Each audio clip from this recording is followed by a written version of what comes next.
del Partido Nacional, se formula una serie de preguntas relacionadas con algunos nombres propios, sus contrataciones, justificaciones. Con respecto a eso, y en función de lo que informó oportunamente el señor Intendente, es parte de la transparencia activa a la que hacíamos mención, y todos los nombres, con su número de cargo, con sus resoluciones y con los justificativos que llevaron a la administración a su contratación o a otorgar compensaciones, como usted decía, señor Edil, se encuentran disponibles en nuestra página web. Puede entrar con el número de cargo, con el nombre propio o con el número de resolución, y ahí va a encontrar toda la fundamentación. En relación a las afirmaciones realizadas sobre eventuales tráfico de influencia y demás, en licitaciones y demás, con mucho gusto, de parte de la Administración, vamos a asistir a la comisión que corresponda para tratar ese tema, ver, analizar en conjunto esas aseveraciones y, bueno, después dirimirlo en el ámbito que corresponda. En relación a las preguntas realizadas por el edil Goya, en cuanto a los pedidos de informe, si bien reconocemos que efectivamente puede haber algún caso, hay algún caso de pedidos de informes pendientes de respuesta, queremos informarle que llevamos en lo que va el periodo una cifra cercana a los 200 informes respondidos. Tenemos aproximadamente unos 10 informes de este año pendientes de respuesta, y sí, es verdad que queda un número al que hacía referencia el Intendente hoy más temprano, pendientes de responder, para lo cual vamos a intensificar y agrupar, sobre todo en aquellos casos en los que los pedidos de informe son idénticos y se repiten, unificar la respuesta para tratar de abatir rápidamente el número de informes pendientes de respuesta. También en relación a la pregunta que hacía el edil Goya respecto de los juicios del famoso 43%, decir que a la fecha tenemos 12 sentencias firmes, en todos los casos desestimando la demanda, de un total de 69 procesos. El resto está todavía en la órbita judicial, pendiente de resolución, y en todos los casos obviamente vamos a estar a lo que disponga la justicia. En cuanto a otra de las preguntas formuladas por el edil, en relación a la plataforma presentada por el sindicato, decir que hace 2 días, ayer, recibió el señor Intendente, junto con quien habla y el señor Secretario General, al presidente y secretario del sindicato, donde en dicha ocasión se nos entregó la plataforma por parte del presidente y secretario del gremio. Por supuesto que llevamos 24 horas, un poquito más de que la recibimos, la estamos analizando y a la brevedad vamos a instalar por parte de la Intendencia y del sindicato una comisión a efectos de encarar la negociación para el próximo convenio. Y yo me quedo por acá, señor Intendente. Solicito que pueda intervenir también el señor Director General de Administración, Javier Rodríguez.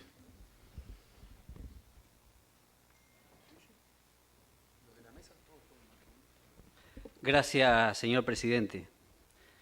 Vamos a ver si nos podemos comprometer a algo que varios de los que nos conocen acá saben que es muy difícil para nosotros. Hemos expresado en varias oportunidades que creemos que es un tema genético, tenemos dificultades para poder resumir. Pero en el afán de ser claros, a veces también se necesitan algunas explicaciones. Nosotros escuchábamos atentamente las exposiciones de los señores ediles, y digo exposiciones porque creo que técnicamente es lo que corresponde decir, en el sentido de que algunas de las preguntas fueron afirmaciones. Las afirmaciones, como a la mayoría los conozco, aun cuando puedan ser consideradas graves o aún en el caso de que esas afirmaciones que realizan puedan parecer demasiado contundentes, uno tiene que hacer un análisis, y ese análisis tiene que ver cuando conoce a las personas si hay mala fe o no. Como a la mayor parte de las personas que están aquí presentes las conozco, descarto la mala fe. Entonces solo tengo que ir a 2 elementos, es ignorancia de los temas, y como también a la mayoría de las personas que componen este cuerpo la conozco, tengo que descartar ignorancia desde lo personal, tengo que asumir que hay un nivel importante de desconocimiento de algunas afirmaciones que se hicieron acá, y que sinceramente me animo a decir que muchas de ellas son descabelladas. Digo esto porque se hacen afirmaciones y las afirmaciones también me consta porque integré este ámbito que es estrictamente político. No significa literalmente lo mismo que fuera de este ámbito político las cosas que se dicen. Pero algunas no se pueden dejar pasar y me parece que es importante que se hagan algunas aclaraciones con respecto a estos temas. Por ejemplo, y en realidad puede ser considerado hasta un tema menor, pero cuando se habla acá de los salarios disparatados que tienen los directores y directores generales entre los que me cuento, yo tengo la tabla de sueldo acá. La tabla de sueldo es pública, pero además de eso se nos plantea el hecho de que es absolutamente desmedida en relación a la tabla de sueldo comparativamente hablando con los salarios de los trabajadores. Y en este sentido le asiste la razón siempre y cuando lo estemos mirando de esa óptica, que es la óptica que en definitiva nosotros mismos estamos publicando. Entonces, si digo esto, que puede parecer que encierra una contradicción, si no lo explico realmente puede parecer una cosa que además de no tener explicación, estaría dando señales inequívocas de que hay una situación de demencia de mi parte. ¿Por qué? Y esto lo he repetido en más de una oportunidad. Si hay una cosa que es mentirosa de la realidad, del rubro cero a la intendencia de Canelones, es lo que tiene que ver con la tabla de sueldo. Podremos discrepar o no con los escalafones, podremos discrepar o no en cómo se componen algunas de las partidas que allí están, pero las tengo acá y son 60 partidas, por si las quieren ver los señores ediles, 60 partidas variables que se pagan por realizar tareas, en algunos casos por realizar la tarea que es específicamente la dirección, que representan el 23% del total de los salarios que pagamos en la Intendencia de Canelones. Vale decir que el 23% del salario que cobran los trabajadores, no estoy hablando exclusivamente de horas extras, hablo de 59 partidas más variables que existen, por lo cual estoy diciendo que esa tabla de sueldo no refleja la realidad. Una cosa es la tabla de sueldo y otra cosa muy distinta es lo que cobran los trabajadores. Y nosotros allí tenemos la situación de funcionarios calificados, donde existen otra serie de partidas, y esas partidas devienen indefectiblemente de que muchos de los funcionarios ganan mucho más que los propios directores o gerentes de áreas, como se mencionó. Por eso digo, esta es una aplicación que tenemos que dar, y el primer debe, sin ningún lugar a dudas, quien lo tiene es la administración por no haberlo dado. Yo acá tengo además, y es un material que le podemos suministrar a los señores ediles del cuerpo, veo además que me miran con sorpresa los propios ediles de mi fuerza política, por lo cual significa sin ningún lugar a duda que es un debe que tiene mi fuerza política a la hora de comunicar bien. En alguna dirección, el 60% de la composición de ese salario, cuando vamos al salario promedio, se compone de estas cuestiones que nosotros llamamos, desde el punto de vista técnico, a la hora de analizar el rubro cero de marginales. Entonces, si el 23% del salario son partidas variables y tenemos además esta situación que tiene que ver con la tabla de sueldo y no la explicamos bien, no se puede interpretar por qué el salario promedio municipal es completamente distinto a lo que dice la tabla de sueldo. Si nosotros vamos a lo que estrictamente gana de los 4.555 funcionarios de la Intendencia de Canelones, que ganan el sueldo base pelado, para que quede claro y ser bien gráfico, solo son 25. Y acá nosotros tenemos una serie de gráficos. Para mejor, conspira contra mí el hecho de que la mesa quede en la punta. Y si ustedes me dan unos segundos, vamos a poder ver un poquito más en detalle lo que les decía al principio. Por ejemplo, si nosotros vamos a cualquier dirección, a gobierno y administración, el promedio es 42.979 pesos de salario. Son el 10% de los funcionarios. Ese es el promedio real de lo que cobran los funcionarios, lo que se llevan mensualmente a su casa. Sin embargo, el promedio de su salario son 30.853. Tránsito, que le decía al principio, 25.931. Pero el promedio de lo que cobra es 60.125. Con, obviamente, una serie de situaciones que hasta podían considerarse de inequidades y que deberíamos analizar y que tiene mucho que ver con la estructura y que no es tan sencillo de modificar, y es por eso que estamos en ese proceso que encierra tan grandes dificultades. Esta era una primera cosa que nos parecía pertinente explicar, de lo contrario resulta imposible que nosotros podamos no darle la razón al señor Edil que lo planteaba.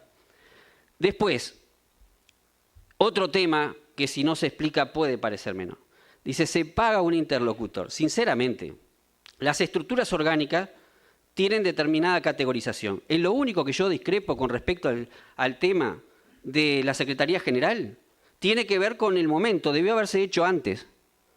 Sabe el hoy señor Intendente que se lo manifesté en más de una oportunidad.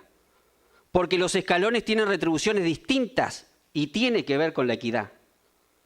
Tiene que ver con la estructura que en la Intendencia de Canelones además es piramidal.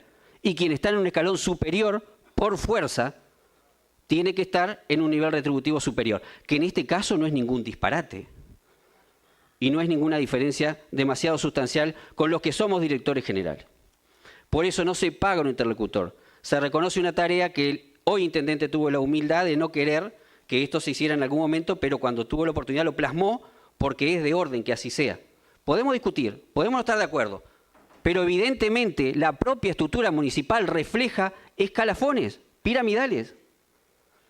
Y no estaba reflejado en el único caso que sucede en la Intendencia de Canelones, en el escalafón Secretaría General. Después, hay una cuestión que tiene que ver, y puede ser una discusión conceptual, pero yo estoy casi seguro, y me animo a, la verdad, a decirlo de esta manera por el conocimiento que tengo con el señor Edil, que si nosotros lo explicamos en más detalle, nos vamos a poner de acuerdo. Los psicolaborales, nosotros le llamamos de esa manera, no creo que esté mal decirle psicotécnico, obedecen a situaciones muy concretas. Nosotros lo dijimos en alguna comisión, en alguna oportunidad. Los funcionarios municipales, podremos tener diferencias con ellos, podremos tener alguna coyuntura en las que discrepamos, pero esta concepción intenta plasmar a la Intendencia de Canelones en lo que tiene que ver con las políticas de gestión humana, en lo que refiere a que son personas que no solo tienen una cuestión física, sino que tienen también cuestiones psicológicas. Y para analizar los cargos en esta estructura, que podemos hablar de las asignaciones y compensaciones y explicar por qué, la idoneidad para los cargos, que no son los cargos que tiene la estructura, porque hoy hay cargos nuevos, que eso tiene gran parte de la explicación de las compensaciones, requieren de un nivel y de cierto análisis para saber si el funcionario tiene la idoneidad o no, o las capacidades mínimas para desarrollar esa tarea. Allí nosotros intentamos poner de manifiesto un modelo que tiene que ver, en buena medida con el cuidado de los funcionarios, con un sector de salud ocupacional. La Intendencia de Canelones tenía exclusivamente los médicos certificadores. Era para ver si no venían a trabajar. Y está bien que lo tenga. Por supuesto que está bien. Pero ahora tiene médicos en salud ocupacional para seguimiento de muchos temas. En algún caso, algún funcionario, y me animo a decirlo acá, habiendo trabajadores del gremio presentes, hubiera quedado destituido de no medida del hecho que hubo un seguimiento de nuestros médicos que además son preparados en salud ocupacional. Hay psicólogos y hemos hecho seguimiento, pero también es para ver si tienen los perfiles adecuados para llevar adelante las tareas que tiene competencia hoy la Intendencia de Canelones. Pero además tenemos técnicos prevencionistas y cierra ese cuadro de psicólogos, médicos, médicos certificadores y prevencionistas para entender al funcionario municipal como un todo en una nueva política de gestión humana. Podremos discrepar porque puede ser mejorable, pero este formato además no fue impuesto por el señor director Javier Rodríguez ni por la señora directora Mariana Anza, que está aquí presente. Fue hecho con el asesoramiento de la Cátedra de Medicina Ocupacional de la UDELAR, donde hicimos un convenio y fueron 2 médicos que nos asesoraron con respecto a este tema y estamos al borde, además de quererlos ubicar a todos juntos en un espacio físico específico a los efectos de poder profundizar en este tema. Se habla de concursos no transparentes. Me animo a decir que en casi cualquier lugar que participan personas se puede decir que algo no es demasiado transparente. Yo qué sé, hoy nosotros vamos al supermercado y no revisamos la cuenta porque le hace una máquina. Si la máquina se equivoca no hay problema. Antes si lo hacía el almacenero revisábamos a ver si sumaba. Me asiente con la cabeza, señor intendente, debe saber bastante de este tema. Y sucede que intentamos tener el máximo de precauciones. No puedo poner las manos en el fuego por ningún caso. Pero sí el haber trabajado duramente para que sean transparentes los concursos. Y quiero explicar por qué algunos concursos tienen psicolaborales y otros no.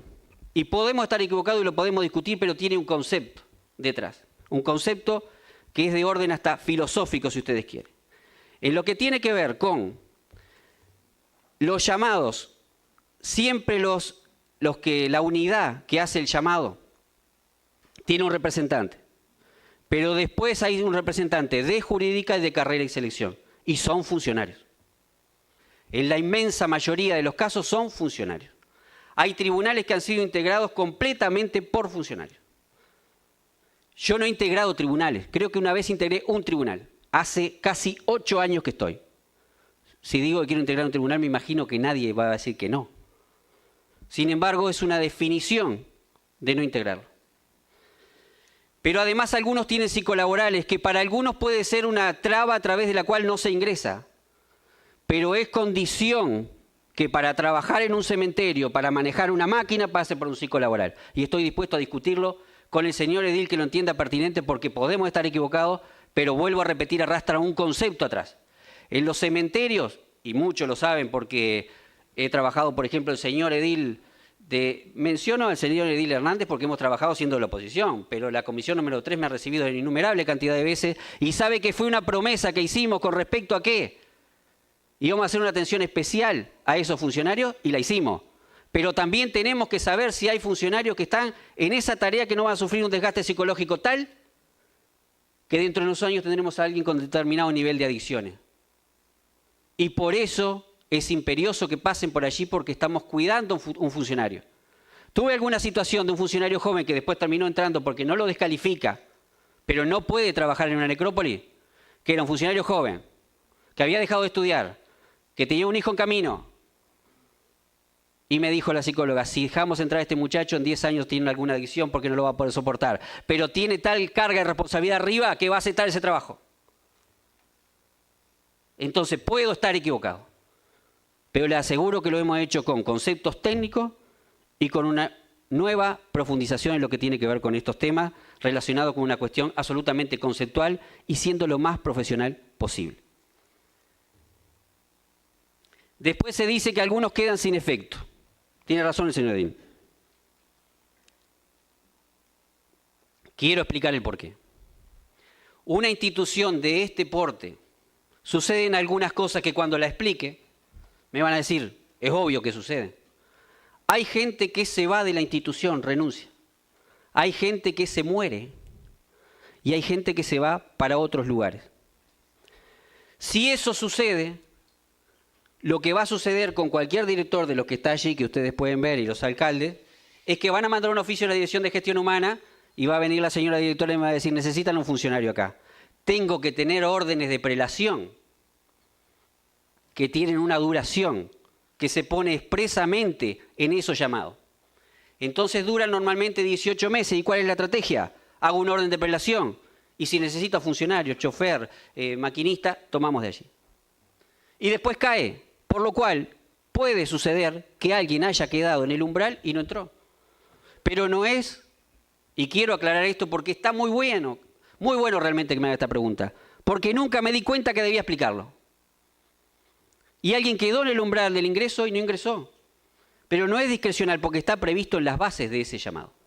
Y tenía una lógica institucional porque los funcionarios están para la institución, no la institución para los funcionarios. Y este no es un ingreso. Después se planteaban algunas cosas que tal vez no sea el tema que hoy nosotros estamos, pero hay algunas observaciones que se realizan. Se dijo, realmente creo que la apreciación es temeraria con respecto a que somos la intendencia que tiene más observaciones. Me parece que es temeraria. Hace algún año que yo no reviso, pero recuerdo alguna intendencia que duplicaba ampliamente las observaciones que nosotros tenemos. Pero también lo que tiene que ver con las observaciones, discúlpenme la digresión, pero lo tengo que decir acá porque es el ámbito en el que corresponde. Nos van a llegar una serie de observaciones ahora que tiene que ver con el fideicomiso. Y ¿saben una cosa? Yo discrepo, porque el Tribunal de Cuentas de la República está integrado por profesionales, es cierto, pero también seres humanos que se equivocan. Y creo que se equivocan, y lo voy a explicar por qué. Se nos dice ahora que hay una resolución en la cual se indica que tiene que el fideicomiso estar previsto dentro de los programas y los rubratorios. El extrapresupuestal, por definición, es extrapresupuestal, está fuera del presupuesto. Todos los ediles lo sabemos eso. Está como en el libro de cabecera de los señores ediles. Sin embargo, ahora dice que tienen que estar las previsiones presupuestales de lo extrapresupuestal. Dejemos eso de lado. Pero pasemos a otro tema, que tiene que ver con que nosotros enviamos una solicitud de autorización para el fideicomiso a esta Junta Departamental. Y lo autorizó. Y el Tribunal de Cuentas no lo observó. Y sin embargo ahora hace una nueva resolución, y discúlpenme, acá hay algún profesional en tema de leyes, pero me voy a arriesgar igual, ustedes me conocen, y yo creo que violenta un principio general del derecho que tiene que ver con la no retroactividad de la ley, porque lo observa ahora a través de una modificación que hizo, cuando nos debió observarla y decirnos que debimos hacer eso, no lo hizo, por lo cual no podría observarnos ahora. Y allí vamos a tener una observación de algunos millones de pesos. Importante. Y quiero decirlo ahora, porque no estoy abriendo el paraguas. Esto va a suceder y discrepo. Porque además creo que cuando la Junta Departamental, si le hubiera venido esta observación, pudo haber hecho una modificación, habernos solicitado una modificación, lo hubiéramos hecho y lo hubiéramos resuelto. Pero creo que violenta estos principios que son una garantía y que fueron votados por este órgano. Obviamente que nosotros tenemos que ejecutar el fideicomiso porque lo hayan votado o no, el tema es que esto va a alterar sustancialmente la calidad de vida de los vecinos de Canelones y no podemos dar el lujo de discutir durante 2 años este tema. Entonces lo quiero decir acá porque me parece que vale la pena.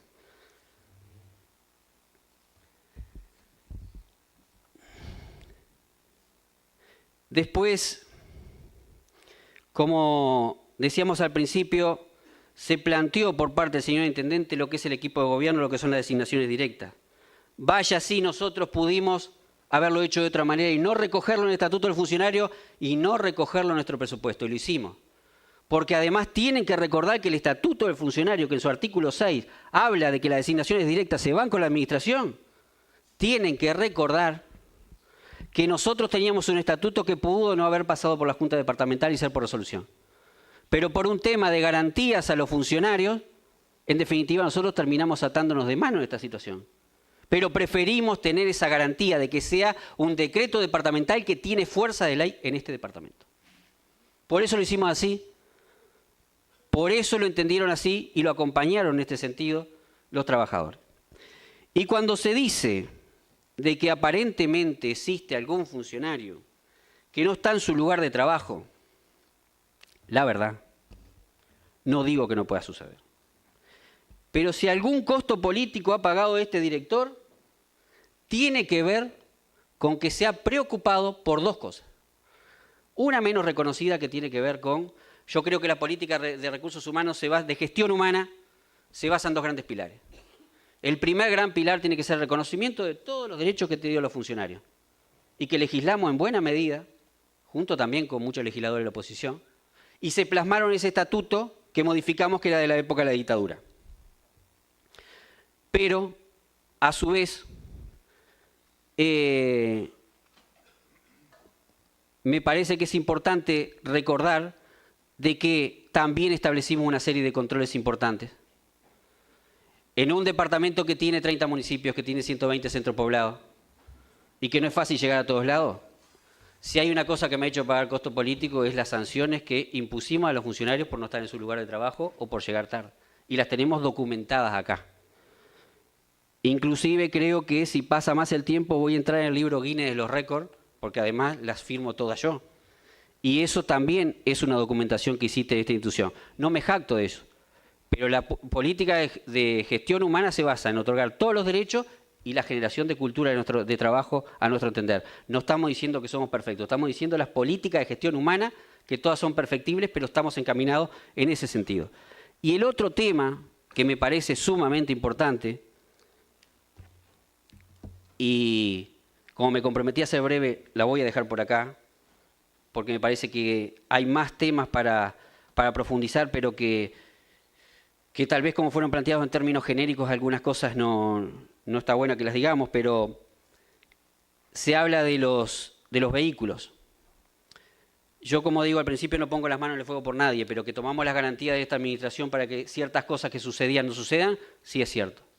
Porque cada uno de los vehículos que existe en la Intendencia de Canelones, tiene SISCOMBE, se controla el combustible y están controlados por GPS. Si hay una omisión será de algún jerarca.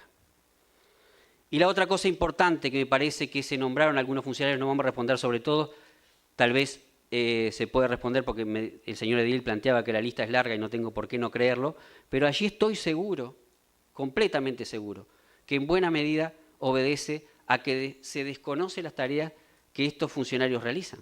Se nombró uno que me parece que es emblemático, dos. Martín Mercado. La verdad no sé qué hace Martín Mercado. No tengo la más remota idea qué hace Martín Mercado en esta institución. Tengo que confesarlo. Porque renunció hace meses. No está en la institución. Y el otro caso, señor Intendente, usted lo podrá ampliar mejor que yo. Señor Presidente, ya que más allá de la tarea concreta, sino que se mencionó una actividad puntual, solicito ahora sí la autorización para que se convoque, podamos convocar a Juan Carvajal a que explique lo que fue la actividad en Barcelona. Si el cuerpo no tiene oposición, convocamos a Juan Carvajal. ¿El que dice? ¿Sería tan amable? Este es distinto al de nosotros.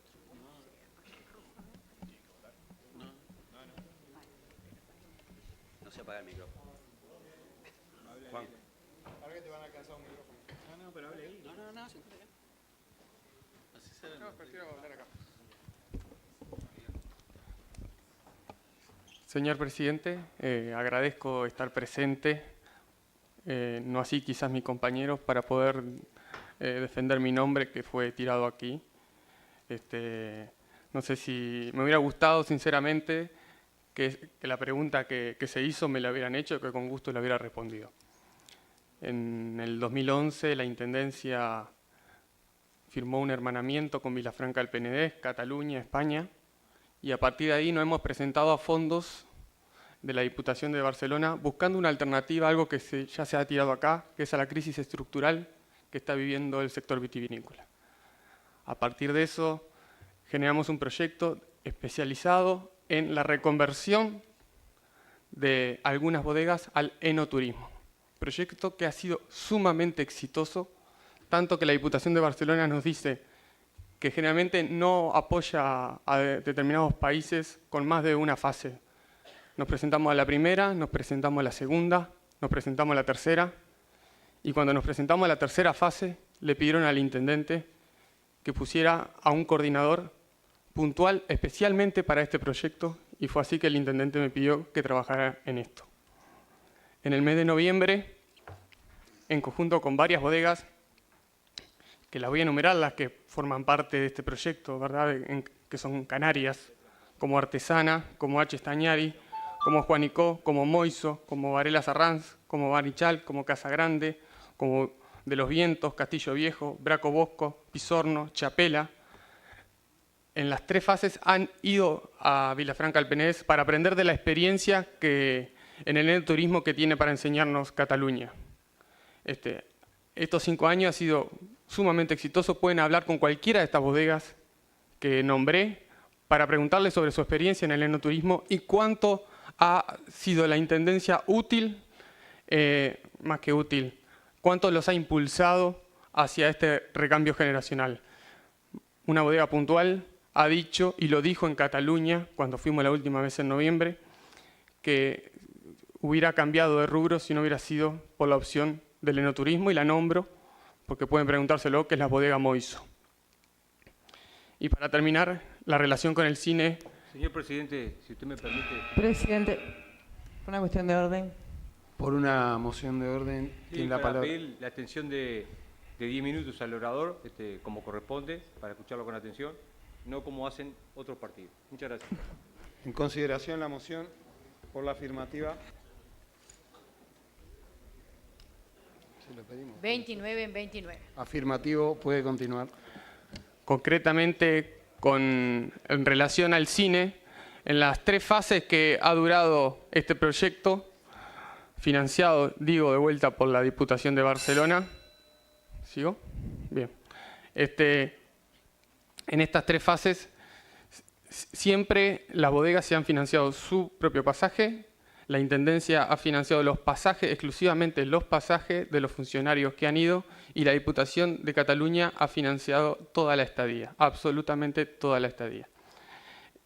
En esta tercera fase quisimos, para que aprendieran de la experiencia público-privado que se está llevando allá y tratar de impulsar mayores sinergias en esta línea de acción, enfocarlo en un festival de cine dedicado al vino, que se hace liderado por el Vinsemo, que es el Museo del Vino de Vilafranca del Penedès, que tiene carácter nacional.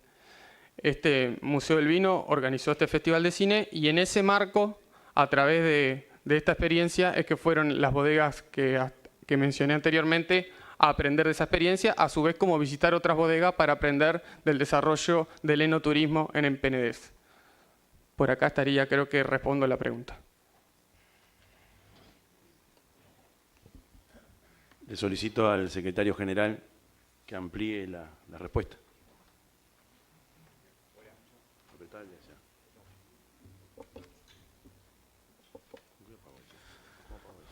Buenas noches. Voy a discrepar con el director general de Administración acerca de lo manifestado por el señor Edil en cuanto a que la Intendencia Canelones es, no sé si se refería a la Intendencia o el organismo público con más observación. Directamente voy a afirmar que, según lo informado por el Tribunal de Cuentas, memoria anual ejercicio 2016, que con gusto se la vamos a llegar al señor Edil, las observaciones de la Intendencia Canelona representan el 1% del total de las observaciones de la Intendencia del país. Esto además, cuando medimos las observaciones, tenemos que analizar cuáles son los resultados de los dictámenes que hace el Tribunal de Cuentas de cada una de nuestras rendiciones de cuentas. En esta administración específicamente, en la cual se han hecho 2 dictámenes, tanto 2015 como el 2016, ambos son favorables, cosa que en este departamento, años atrás, no es ni que fueran negativos, directamente el Tribunal de Cuentas se abstenía de opinar al respecto. Como es parte del tema y entendemos que este es uno de los aspectos centrales del gobierno, no solo del Ejecutivo, tiene que ver con la transparencia en los procesos licitatorios. En eso voy a poner como ejemplo los más simbólicos que tenemos actualmente, que son todas aquellas licitaciones de obras viales financiadas con las distintas fuentes, entre otras el fideicomiso, que en su momento el señor Edil decidió no acompañar. Sobre eso, y sobre un total de 15 licitaciones, nosotros entendemos, y se nos ha planteado, y lo vivimos en la interna, como dice el señor Intendente, que tenemos mucho por mejorar, sobre todo en lo cual a los tiempos de los procesos. Pero además de los tiempos, la Intendencia Canelones, muy distinto a lo que pasaba años atrás, se presentan más de 7 empresas viales en cada una de nuestras licitaciones, se han adjudicado por un monto ya de 70 millones de dólares, y dicho por la OPP, podemos compartir por escrito el informe, los precios obtenidos por la Intendencia Canelones son comparativamente los mejores del resto de la Intendencia del país. Eso refiere a que acá, cuando hablamos o de ese planteo de los fideicomisos y a veces cuando hablamos del pasivo a futuro, que se siembran algunas dudas, por suerte a veces la realidad las aclara o nos las despeja. Digo, desde el 2012 hacia acá, se repitió en el 2015, primer ejercicio de esta administración, se repitió en el 2016 y ya adelanto que se repite en el 2017. Lamentablemente los pronósticos o la fantasía organizada que decían no dan la razón y va a ser otro año de superávit que confirma tanto la recaudación prevista como las inversiones proyectadas.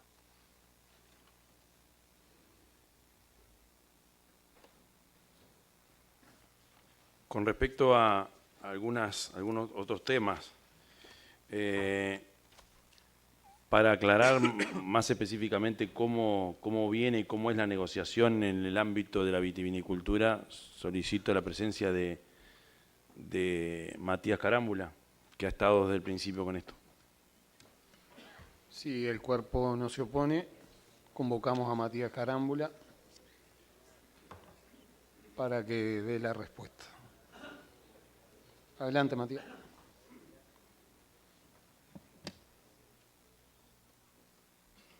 No, el de allá, el de aquel lado.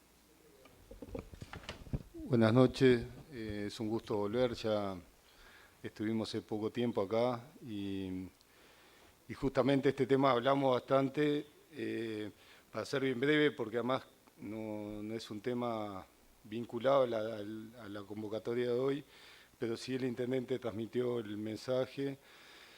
El sector vitivinícola tiene un problema estructural que, en base a la información estadística que se consigue, que hay desde el 92, hay un proceso, desde el año 1992, la primera fuente estadística, que se empezó a monitorear cantidad de viñedos, cantidad de plantación, cantidad de bodegas, y hay una disminución sostenida en esas tres variables, ¿no? Cantidad de plantaciones, cantidad de bodegas, superficie vitivinícola. Para que tengan una idea, en el 92 habían 12.000 hectáreas de plantaciones, en el 2005 habían 8.000, y la superficie actual son 6.000 hectáreas de plantaciones vitivinícolas, de viña. Entonces, un problema me parece importante verlo como un problema estructural, en un contexto de una disminución del consumo de vino y un proceso de concentración de la base productiva, plantaciones y bodegas. En ese contexto o en ese desarrollo de un sector que es fundamental para Canelones, en los aspectos económicos, laborales, culturales, identitarios, Canelones hoy en día tiene el 67% de los registros de plantaciones, el 64% de la superficie vitivinícola del país y el 72% de la producción. Sin duda es el departamento más importante en todas las variables que podemos mirar, vincular al sector. Y en ese sentido, en un sector, un rubro, tiene un problema estructural que arranca en la década del 90, que tiene la importancia que tiene para Canelones. La Intendencia está trabajando mucha cercanía con las diferentes gremiales que participan en el sector. Está el Centro de Viticultores, hay 3 gremiales de bodegueros que están todos representados en el INAVI, que es nuestra contraparte institucional, que hay un diálogo y un trabajo de mucha cercanía hace mucho tiempo. La situación actual, que me parece importante ubicarla en ese proceso estructural que tiene el sector vitivinícola, es una situación que empieza a consolidarse en el 2012, que se empieza a generar un proceso de sobrestock de vino, que llega a la situación actual que hay 20 millones más o menos de litros de vino que está en bodega y que no tiene destino o consumo cercano. En ese marco, en agosto del año pasado, la Intendencia empezó a trabajar con el INAVI, con algunas de las gremiales de bodegueros y el Centro de Viticultores, previendo lo que podía pasar y lo que está pasando en este momento, que frente a ese sobrestock de vino en bodega, incluso una cosecha, una zafra muy buena que ha sido la de este año, iba a haber problemas de colocación del vino y sobre todo la uva, y ahí iba una parte importante de la cadena, podía quedar con problemas muy importantes, incluso de viabilidad. Particularmente los viticultores, que son los que venden uva a las bodegas, que frente a ese sobrestock no iban a tener compradores o compradores a precio muy bajo de la uva.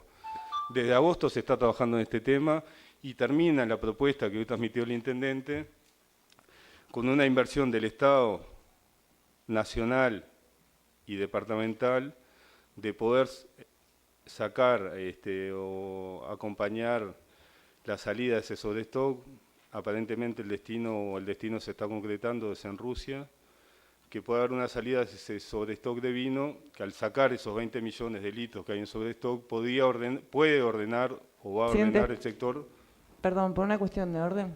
Por una cuestión de orden tiene la palabra la edila Cecilia Martínez. Queríamos solicitar que se extienda la palabra para las respuestas al Ejecutivo por 10 minutos más. En consideración la moción por la afirmativa. 30 en 30. Afirmativo. Bueno, puede continuar. Bien breve y termino. En este contexto, sobre stock de 20 millones de litros y que eso descomponía o terminaba en algunos casos de comprometer la viabilidad de muchos de los establecimientos vitivinícolas, el Estado, a través del INAVI, la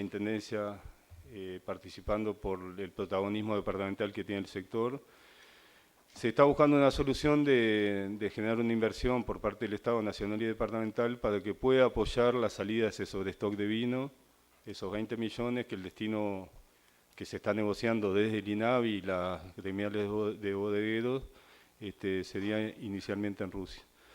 Entonces ahí hay un compromiso de Intendencia por la importancia que tiene el sector, lo que decíamos hoy. Hay un trabajo que las soluciones no son mágicas ni surgen de un día para el otro. Ahí me parece destacar ese trabajo que en este caso puntual de los problemas que iba a haber por el sobrestock de vino, la caída del precio de la uva, se viene trabajando desde agosto del año pasado en conjunto en el INAVI y las gremiales que participan en el sector. Y bueno, se está avanzando en esa solución que depende, la Intendencia lo que puso, cercanía, sensibilidad, compromiso y propuesta, pero depende de lo que define el INAVI, que es el organismo en el cual está el Estado Nacional y están todas las gremiales que representan al sector. Esa es una resolución del INAVI que sobre esa resolución la Intendencia va a resolver y ver cómo acompaña. Entonces creo que eso es bueno también marcar que la Intendencia puso equipo, tiempo, eventualmente apoyo económico, pero que la salida del sector la resuelve el sector representado en el INAVI. La Intendencia, por su cercanía, la importancia que tiene el sector acá, es que puso a disposición equipo, tiempo, compromiso y eventualmente un apoyo económico para lograr esta salida, que lo que estiman es que puede resolver más o menos 5 años de la vitivinicultura, resolviendo este sobrestock de vino. Indudablemente en esos 5 años hay que seguir trabajando para pensar un desarrollo del sector que no dependa de estas intervenciones frecuentes del Estado. Y